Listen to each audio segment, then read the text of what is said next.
Mencari jalan di setiap kesusahan, mencari jalan keluar di saat kita punya masalah. Apa yang harus kita lakukan saat ini? Bismillahirrahmanirrahim. Assalamualaikum warahmatullahi wabarakatuh. Halo sahabat semuanya, kembali lagi di cerita kehidupan. Di video kali ini maka mau bercerita seorang yang selalu berserah diri hanya yang mereka lakukan yaitu berserah diri dan mengakui setiap kesalahannya, berpasrah diri kepada Allah SWT dan mengakui apa yang sudah mereka lakukan di masa-masa kehilapannya ataupun di dalam kesalahannya. Nah, ternyata sahabat semuanya, kalau kita punya sifat yang selalu rendah hati dan bisa dibilang kalau kita punya masalah dan kita tahu kita salah dan kita akui kesalahan itu, maka disitulah kunci permasalahan itu selesai. Tapi ada juga orang yang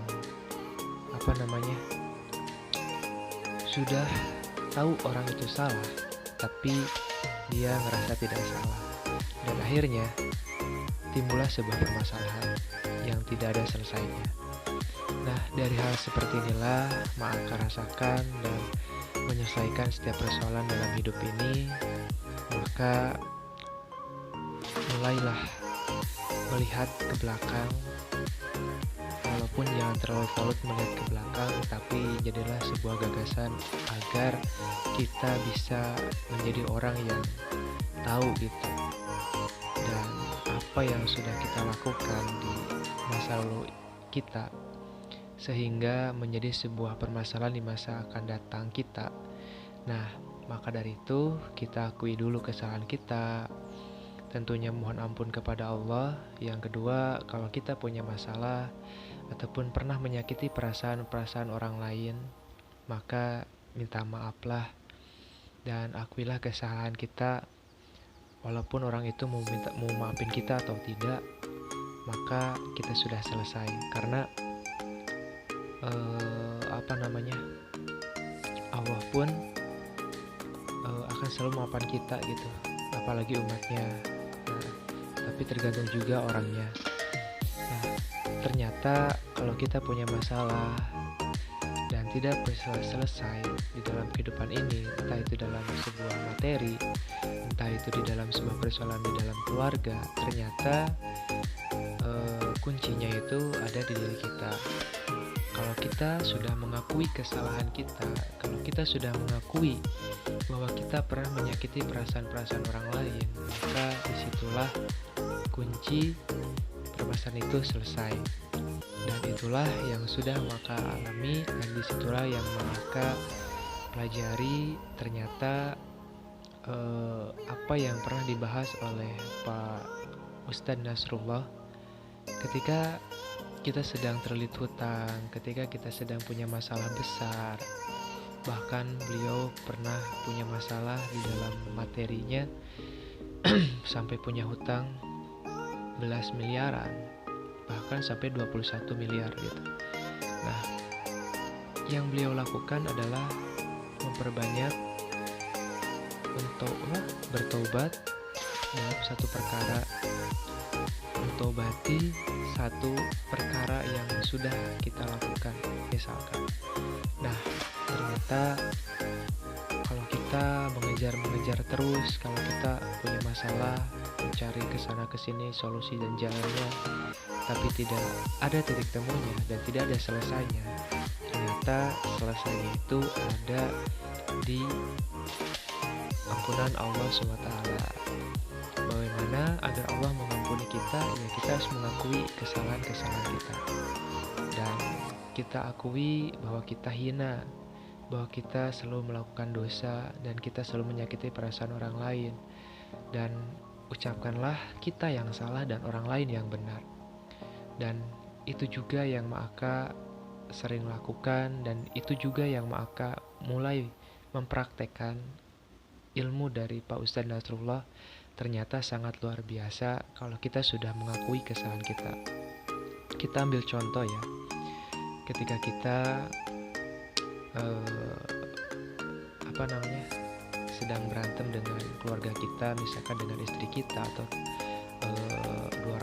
kedua orang tua kita. Misalkan kalau kitanya tidak meminta maaf dan kita mengakui kesalahan kita, maka kedua orang tua kita akan semakin kesal. Tapi bagaimana kalau kita sudah meminta maaf kepada kedua orang tua kita? Selesai nggak permasalahan kita?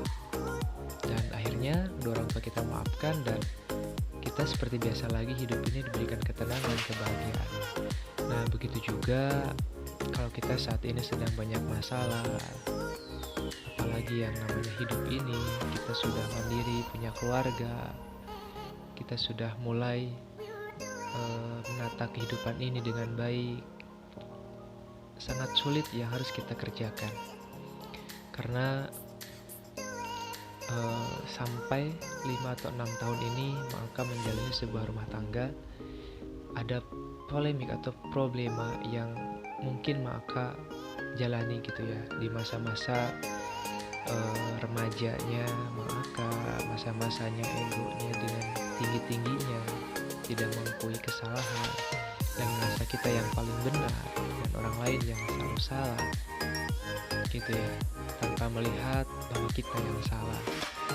Dan pada akhirnya timbullah sebuah permasalahan pasangan yang sehingga saat ini maka menjadi orang yang mungkin bisa dibilang mengambil hikmah di setiap kejadian, di dalam kesulitan, di dalam kepedihan, di dalam keterbatasan. Nah, di video kali ini, di cerita kehidupan ini, Mang Aka punya kemampuan ingin sharing, berbagi cerita. Semoga saja bisa membantu kalian semua yang sedang kesusahan, kebingungan, yang sedang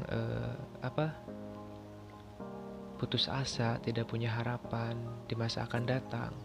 Maka perbaikilah dari saat ini, karena hidup ini akan berubah kalau kitanya mau berubah. Hidup ini akan mudah kalau kita selalu mempermudah. Hidup ini akan selalu mendapatkan kebahagiaan yang mutlak kalau kitanya selalu menciptakan kebahagiaan di dalam kebaikan.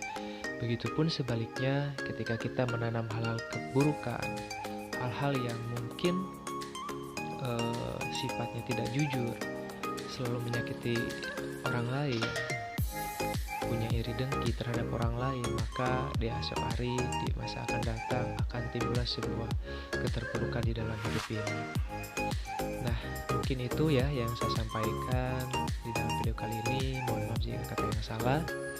Mudah-mudahan di video berikutnya maka bisa sharing kembali, dan tetap dan maka berjanji akan selalu share apa yang maka tahu di dalam seputar kehidupan, akan menceritakan agar semoga saja ada satu kata, dua kata yang bisa menimbulkan kalian semua lebih ceria lagi, bahagia lagi, semangat lagi menjalani hidup ini di dalam kesusahan, di dalam kegelisahan, di dalam keterbatasan. Kalau kita diberikan kenyamanan hati, disitulah timbul keberkahan akan datang. Dan yang namanya berkah itu dari hal kecil menjadi hal yang besar, dari modal yang kecil menjadi punya perusahaan yang besar, punya penghasilan kecil menjadi penghasilan yang besar. Itu adalah sebuah mukjizat, keajaiban, keberkahan yang Allah limpahkan. Nah, paling itu ya yang saya sampaikan. Saya undur diri. Wabillahi taufiq wal hidayah. Wassalamualaikum warahmatullahi wabarakatuh.